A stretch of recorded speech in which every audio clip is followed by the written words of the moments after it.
Report অনুযায়ী চীনের ষষ্ঠ প্রজন্মের যুদ্ধবিমানটির ডাকনাম দেওয়া হয়েছে হোয়াইট এম্পারার। এর সঠিক ক্ষমতা এখনও গোপনীয়, তবে এটি বিশ্বাস করা হয় যে এতে অনেক অত্যাধুনিক প্রযুক্তি ব্যবহার করা হয়েছে।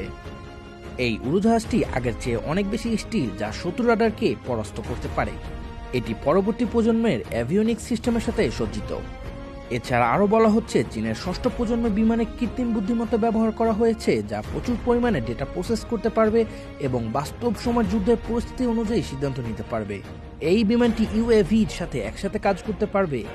এই নতুন চীনা ফাইটার এয়ারক্রাফটের সবচেয়ে বড় বৈশিষ্ট্য হলো এর মানহীন এরিয়াল ভেহিকেল। এটি ইউএভি বা ড্রোনের সাথে একযোগে ভবিষ্যতের যুদ্ধ তার প্রাণঘাতী ক্ষমতা প্রদর্শন করতে পারে। এতে শত্রুর ভূখণ্ডে প্রবেশ করলেও চীনকে হতাহতের সম্মুখীন হতে হবে না। এর মাধ্যমে চীন শুধু যুদ্ধে সঠিক তথ্যই পাবে না, স্ট্রাইক মিশন ও প্রতিরক্ষা কাজেও তার সেনাদের ব্যবহার করতে হবে না। এই বিমানটি হাইপারসনিক মিসাইল নিক্ষেপ করতে সক্ষম রয়েছে। চীনের ষষ্ঠ প্রজন্মের ফাইটার এয়ারক্রাফটের আরেকটি প্রতিশ্রুতিশীল বৈশিষ্ট্য হল হাইপারসনিক অস্ত্র বহন করার ক্ষমতা।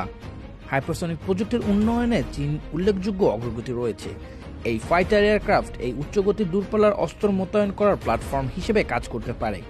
এটি প্রত্যাশিত যে বিমানটি অত্যাধুনিক রাডার সিস্টেম সজ্জিত হবে, যা বৃহত্তর রেঞ্জে হুমকি শনাক্ত করতে এবং জড়িত করতে সক্ষম হবে, যা পাইলটকে আধুনিক বিমান যুদ্ধে একটি উল্লেখযোগ্য সুবিধা দিবে।